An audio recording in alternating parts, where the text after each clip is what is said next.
Hello. Hello. If you listened to my last podcast, how are you feeling? I know I am feeling quite vulnerable, also very courageous, which is a great feeling.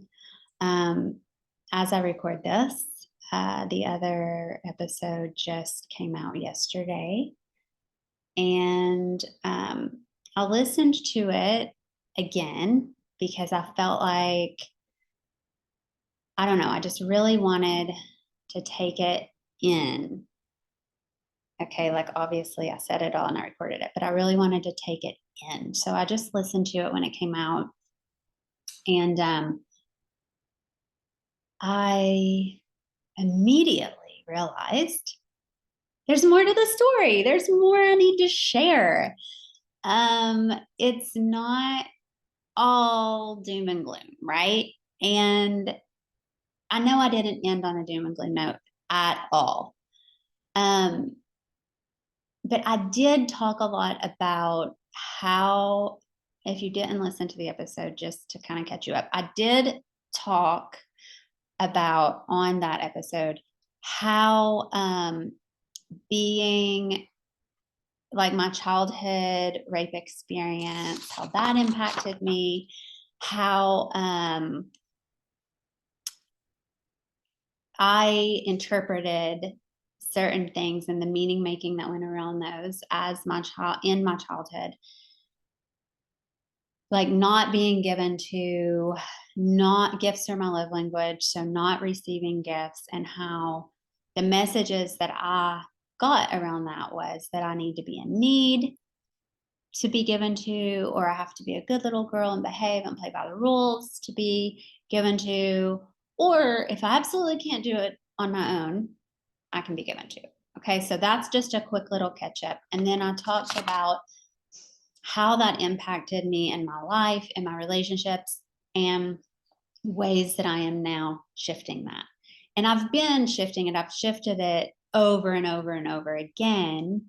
But with this last eclipse portal that we just went through, Spirit and Goddess took me even deeper and even higher into this big expansion of more integration of it.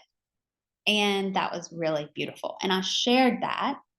But what I didn't share is all the gifts that those very things gave me.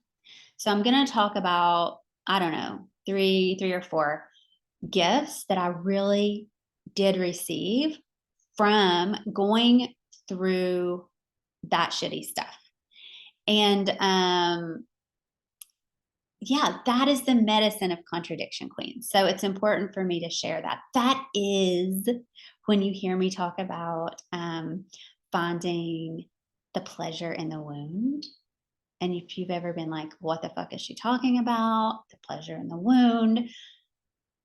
Today on this episode, you're going to find out. It's a great way, it's a great example to show how there is pleasure in our wounding, how we can enter our wound to find some of our greatest gifts, some of our greatest pleasures, and how we can work with anything that we experience, because everything, no matter whether we judge it as good or bad, everything contains the totality of all. So every experience, everything that we experience on earth, and maybe even beyond, but we'll just stick with on earth right now. It contains the totality of all. So it contains the light and the dark, we may say, or the good and the bad. Or one of my favorites to work with is the pleasure and the pain. These are beautiful polarities, and there's a lot of integration that we can do with polarity work, which again, contradictions, right? How we can be the queen of that. So anyway, let's get into it. Let's dive into what are some of the pleasures that I've gotten from this wounding. In a nutshell, some of the gifts were me being really independent, me having certainty and being really certain of myself and of certain things in life, being really sure of myself, and a deep, deep, deep ability to trust my inner knowing. Above all else, no matter what, I can trust my inner knowing. That's a superpower. That's a superpower. So, okay, I'm going to start with that one because that one feels the biggest and the juiciest and maybe the sexiest. So one of the reasons that it's so powerful and it became such a superpower for me is because it is the foundation of how I live my life. I talked some about being on the shamanic path in the last episode, and really listening to my soul and to my inner knowing and being committed to following that above all else. That is how I'm on that journey. And that's the biggest piece of being, excuse me, on that journey for me. So, and it's also how I've really learned to connect in with my body and be the modern day medicine woman that I am. And, finding pleasure in the wound, using embodiment practices, using our bodies as the tool. I learned that from the experience that I had that really locked this in for me. And that was my childhood rape. So while that may seem like the most horrific, worst thing that could ever happen to anyone ever, and it really, really, really might be. I mean, it was awful, and I am not discounting that at all. I have put in hours and hours and hours and hours and years of work to heal from that, and there's still layers that I'm healing. Okay, so I just want to be really clear. Again, pleasure in the wound. They can coexist. They can both be true. The wounding is just as true as the gift and the pleasure that came forth from it. Okay, so the basis of how this came to be and how I got this gift of this really deep trust and inner knowing in myself is this. As a little girl, the man who raped me, I was around him quite often. And before anything ever happened, I would say to the adults around me, specifically, especially my babysitter, I don't like him. I don't like him. Now, I, had no outward quote unquote reason or excuse to not like him. But I knew in my body how I felt around him. My intuition was a no, a big, fat fucking no. And that was over and over and over, overridden by the adults around me, especially my babysitter, saying, he's nice. What's wrong? No, come be around him. Da da da da da. Like she knew better than me.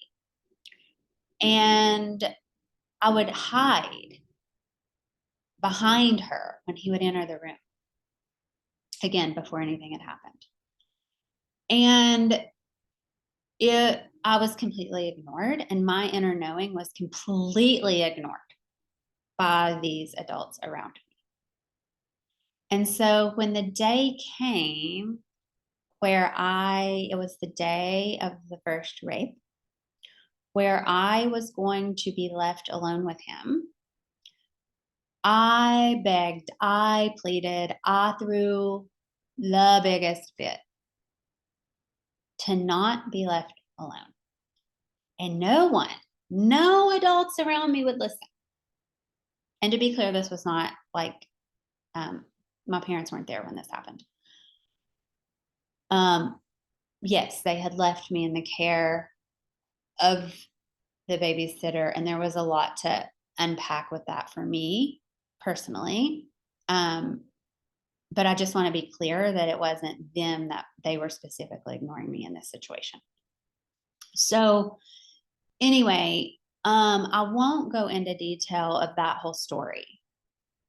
What I will say in this episode is that when I was overridden and my internal knowing was completely overridden by someone who thought they knew better than me, they were in power. I was left in their care, and they were, the decision makers. They got to make these decisions for me. And they did not honor my knowing, my voice, the intangible, which is really potent and beautiful. And it's also the feminine energy, is the intangible energy. And so that's a whole nother conversation of how the feminine is often ignored and not acknowledged because it is intangible. So I was left and I was raped. And it really solidified in my body at this tender young age. I was around 5. It was around my 5th birthday. It really solidified that nobody knows better than me what's best for me. Nobody. I always know what's best for me, period. What a powerful lesson to learn at 5 years old. Whoa. Superpower. It grounded me into my body. And some would say, that that's like a hyper awareness and like a problem with PTSD that people can get into, that they like then start thinking that they know things that they don't know and all of that. And that is true. You can be hyper vigilant with PTSD. You can be hyper aware of your surroundings and things like that. But what I am talking about is this deep, solid knowing in myself that my intuition was spot on, exactly right. I did not need justification for why I felt the way I felt. I just know that was true. I didn't need, and like looking back, and as I got older and could make more and more sense of it and put it into words, it was like, okay, what I know inside of myself, what I know in my body is enough. That is the justification. That's it. I know it in my body. So, but as a child, I didn't have those words and that understanding, but I just knew how I felt in my body, and I knew I could trust it. It showed me really, really young, really early on, that I could trust my body. I could always trust my body. And my inner knowing, because my inner knowing came, like, it moved from my body to my mind for me, knowing it by how I felt in my body. Like, it's all connected. There was no way for me to separate those two things. The body was informing my mind. And letting me know exactly what was right and wrong for me. And then as I got older and more consciously worked with it, I could go in and get all the answers I needed on purpose, not just intuitively, how am I feeling in this situation? Um, so that has been such a superpower in my life for all these years, for 40 years now, right? And I've worked with consciousness teachers and um, embodiment specialists to really learn how to hone that skill in myself, and then also how to help others hone that skill and how to work with them and their energies and tap into that with them for them.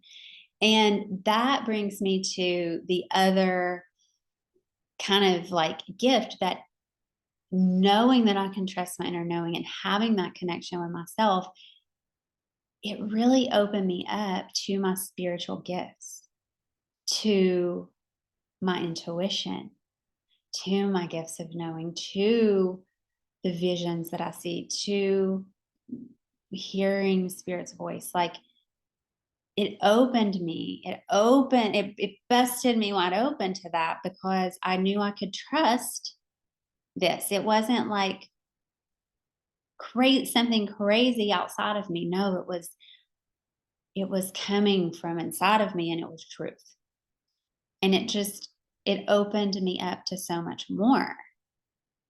And what I want to really, I guess, point out here that's just coming up for me right now, so I'm going to say it, is, I was raised in the church, and the church I specifically was raised in, we used these kinds of gifts like at the altar. And I would go up during prayer time and I would use these gifts with people. And it would be said that like the spirit was moving on me or through me. And it was viewed in such a fabulous, powerful way. And then when I left the church, it is like, oh, that's a terrible thing. And those gifts aren't the same. And now those gifts are witchcraft and all of this stuff. And I just want to point out that I'm the same person with the same connection to God, spirit, God, goddess, divine, the universe, whatever word you want to use. And with all those same gifts, and they're even more expanded now because I've so consciously worked with them. And it's all the same. It's all the same energy that's flowing through me, and I'm sure others. So we don't have to judge. We don't have to judge how and where and all that stuff. We don't have to make logical sense of it or put it in our little box. Okay? Take that, leave that. I don't care. But that was coming through, so I really wanted to share it. I think spirit wanted that to be said. Okay. That same thing about always trusting my inner knowing, there's another gift, another layer of the gift that came out of it. Okay, so one layer of another gift that came out of it was me being more connected to my spirituality, my gifts, my intuition, all of that stuff, prophecy, all of that. Which, the church calls it prophecy, and not in the church, it's being psychic and whatever. It doesn't matter what words you use. It's these beautiful gifts. Another gift that came out of me being able to trust my inner knowing above all else was that whatever came after me doing what I was guided to do on the inside, I could trust. So whether it worked out the way I thought it should or not, I could really go, okay, those are just my judgments, because I need every lesson that I'm getting to learn to be in this body in this lifetime. And so me doing things that may or may not make sense to myself or to others, but like I know they're what I need to do. And then whatever comes of that, whether it's a good, quote unquote, bad consequence, It's the exact perfect aligned thing for me. And I can trust that. I can trust that. And that has given me, wow, like it has opened me up to so much beauty in life, because even when it feels scary and even when I'm questioning it and I'm saying, oh my God, can I really trust it or whatever, I always have this place to go back inside myself to know I can. I can deeply, deeply, deeply trust it. And I can trust whatever comes of it. And that's beautiful. And that's powerful. And that's something I wish every human on planet Earth could feel and experience. Oh, thank you, Spirit. Yes. Okay. Now, another gift this gave me. So, me being told that basically, like, be a good little girl and, do what we want you to do, and then you'll get what you want. Because we'll give to you if you're a good little girl and you're behaving and you're doing what everyone wants around you and all of that.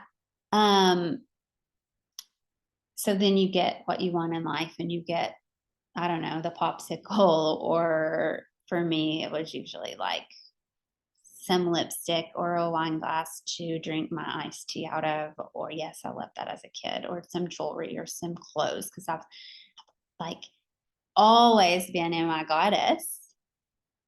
And that has flown through me even as a child. So, anyway, but there came a point in my life where, and it wasn't, I was young, I don't think it was like conscious to me. And I'm sure it's tied in to the human design stuff I talked about last time, about how I have this rebelliousness in my life's work, just how I show up in the world. But there came a point and I was like, fuck that. I'm going to be who I am, no matter what, no matter the consequence. I'm going to be who I am. I'm going to stand for what I stand for. I'm going to drink the wine. I'm going to say fuck. I'm going to be who I am. I'm going to be in my pleasure, and I'm going to be honest about it. Whether or not I get the gift, whether or not I get the love. If the love is withheld from me being my rebellious self, for me being who I really am in the world, then too bad. Tough shit. And it was painful. Okay. But there came this point where it was like, you can either continue hiding away and not being yourself and get these little scraps of love, or you can show up and be who you are in the world and say, fuck it. And you might not get any of the love. But if you do get love, you're going to know it's for you. It's for who you are, and you're just loved for who you are. And the pressure had to build. Okay, this is an important part. The pressure of life had to build in order for me to really come out and do that. And one of the big ways that I did that was when I got divorced. Because that for me was like the biggest, most monumental failure in life.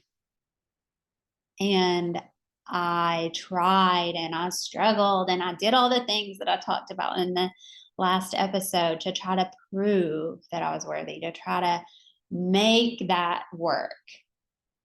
And, I just remember like I would cry and cry and cry and cry and cry. And I was so unhappy. And I loved my ex-husband so much. And it wasn't enough. And I was in this in between again, like, I love him. This is so pleasurable. Oh my God, this is so painful. And I just despise him. I love him.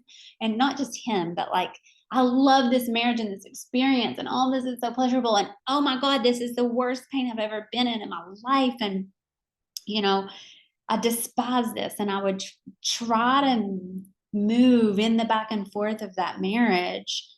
And I really did consciously try to like create something new and make something synergistic out of it. And for various reasons, it just became apparent that that wasn't possible. And so when I came to the decision that, okay, this is not going to work and we're going to have to get divorced, or not have to, but I'm choosing that. I want to own my power here. That was the big, and that was when I was right around 28. So I feel like that's like,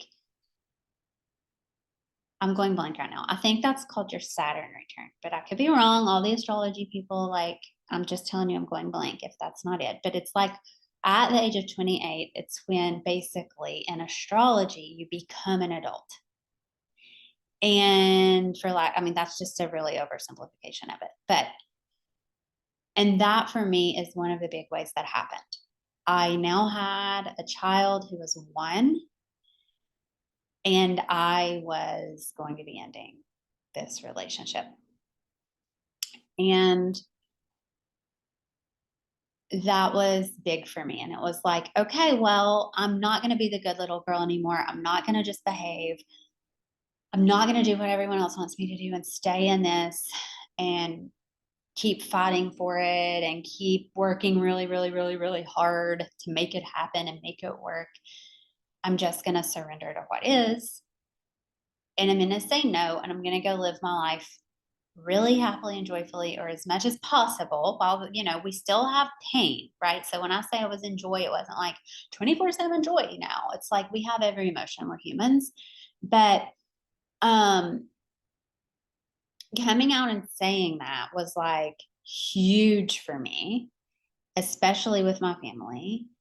And that was, I had practiced it in little ways before. Okay. So it's not like that suddenly at 28 I did this huge thing where now I'm just going to be who I am. I mean, there were a lot of little baby steps up to that point where like my family doesn't drink and I was open about drinking, and, you know, which actually was used against me later with the divorce, but we won't go there right now. We won't, I don't know if we'll ever go there, but like there were things that I took the baby steps, and then I had really, really painful experiences in that, but it was like a training and a learning of, okay, this hurts. I'm not being loved. I'm being myself and I'm not being loved. And this is very painful. Am I going to go back to pretending to be something else so I can experience quote unquote love? Or am I going to keep being myself so I can, in the hopes and the dream that I will experience real love for me? And so, that, like being taught that if I behave, then I would be given things, or which is my love language. So then that being withheld from me for being myself, it was like this really big life lesson. And it really like grew me bigger, bigger, bigger, bigger into, I am going to be whoever the fuck I am. My voice matters. My existence on planet Earth matters. I am a great human being. I put so much intention into the way I live. I show up so consciously. I over analyze things before I'll just, not look at it or sweep it under the rug. I do multiple check-ins with myself when I'm making decisions or when I'm thinking about how to address something to make sure I'm really in alignment. So I can trust that what I say and do and how I live is amazing. There's nothing for me to hide. It's lovely. And I should 100% be loved for this. And if I'm not, fuck off. I don't need your love. Like, it really grew me to that place, and I know I'm saying that odd-heartedly, there is still pain, like, when I am myself and people don't love me, that can still be painful. I'm a human being, especially when it's people that I really care about. But, and when I say love, again, going back to the other episode, it's not that, I mean, sometimes it is just like love and how they treat me, and they might actually really not love me or not like me at all, which is, okay. But a lot of times it's like they withhold things from me that matter to me, which in my case is doing nice things for me, wanting me to have the best, adding to that in my life, giving me gifts, you know, taking me out to dinner, or like treating me to something that is so pleasurable for me, even if it's like a latte for $5, things like that. So um that's what I mean by that, just to go back and be clear. I'm gonna look here and make sure I haven't forgotten anything, because I always make myself little notes. That's, as an MG, having something to respond to, I've learned, is very helpful.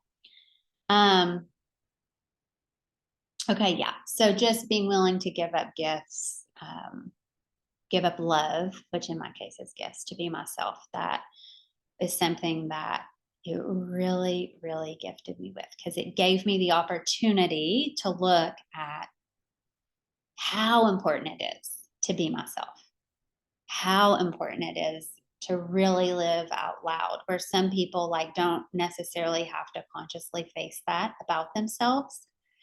Um, because they're on a different path, and that's okay. But I had to literally consciously, on purpose, look at that and say, no, I'm gonna show up, I'm gonna be myself, I'm gonna use my voice, I'm gonna be who I am.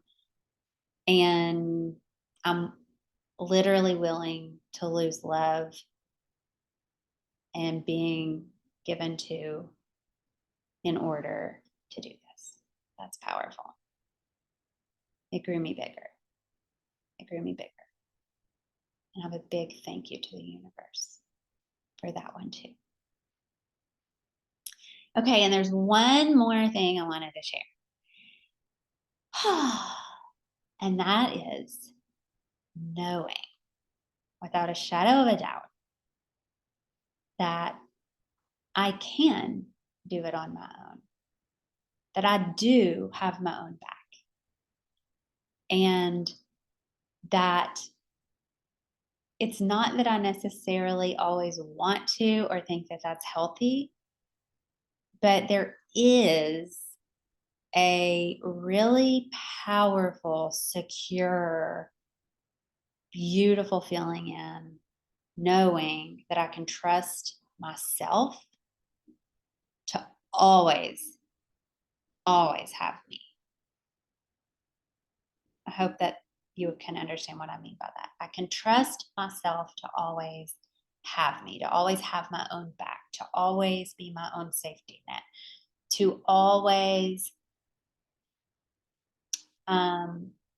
be really ingenuitive and go inward and trust spirit to show me the plan, and that I'll follow the plan, and that if the plan isn't unfolded to me right now, I can like come up with all these different ways. So it's very settling to my nervous system to know that. And I'm sure like there are plenty of people who could go crazy with this one too, with the PTSD thing. And I did become like over functioning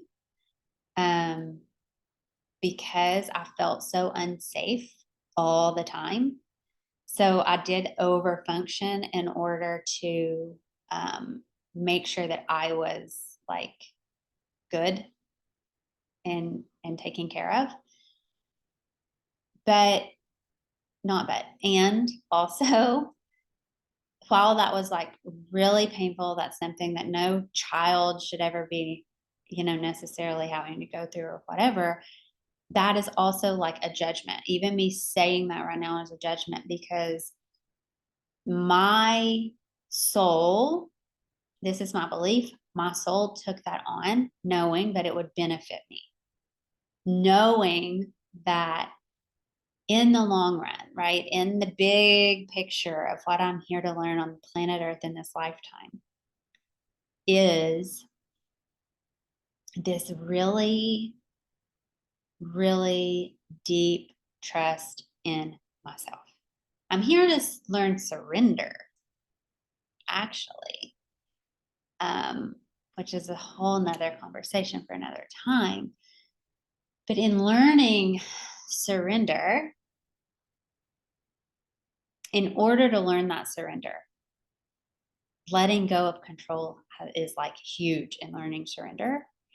And so these three gifts specifically, the knowing that I can trust my inner divine knowing, my like knowing, my soul's knowing, my connection to God, Goddess, Spirit, universe, divinity, knowing that, and that I can always trust that.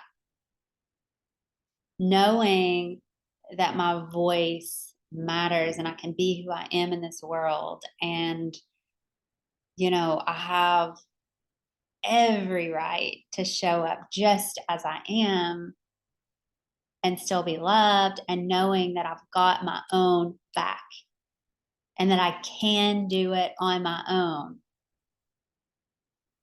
Like I don't have to be always like perfect, right? All of this stuff really allows me to sink in to the surrender even more. Because whatever happens,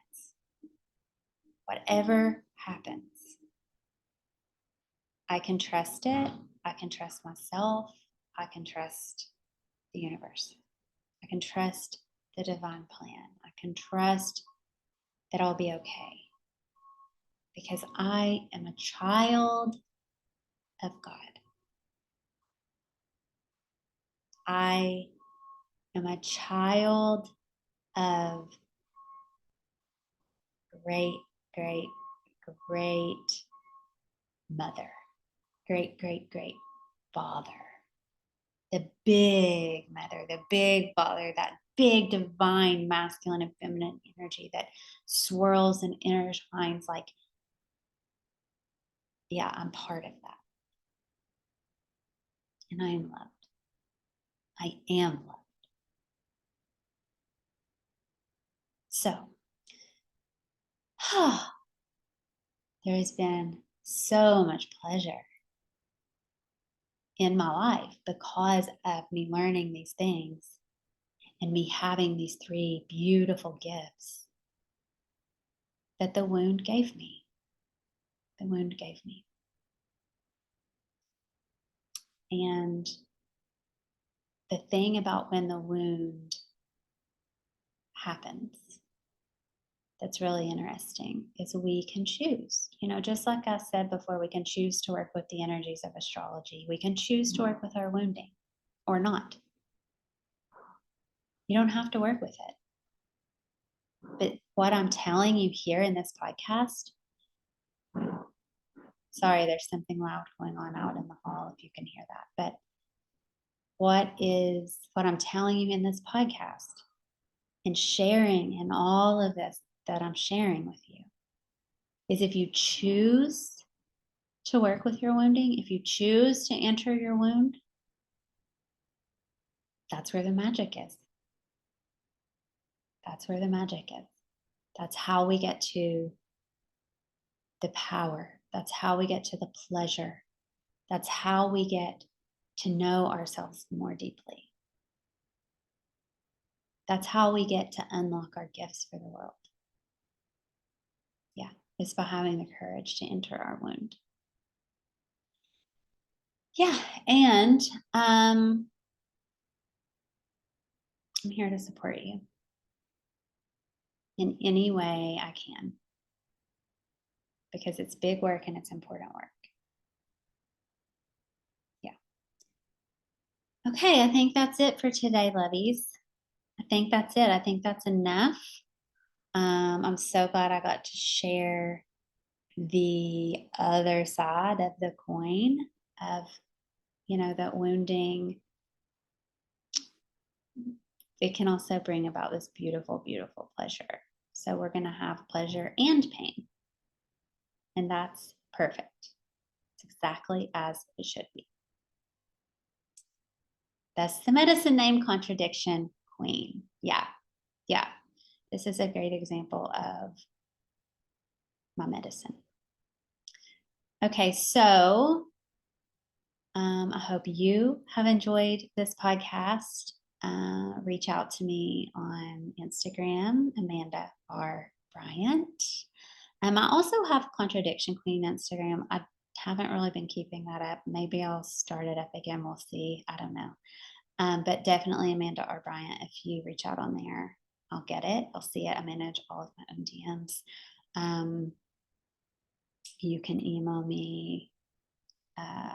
You can get on my website, and all of that information is there. My email is on there. And yeah, reach out if you need support. I love each and every one of you, and I wish you all the best. Mwah. Big love. Peace out.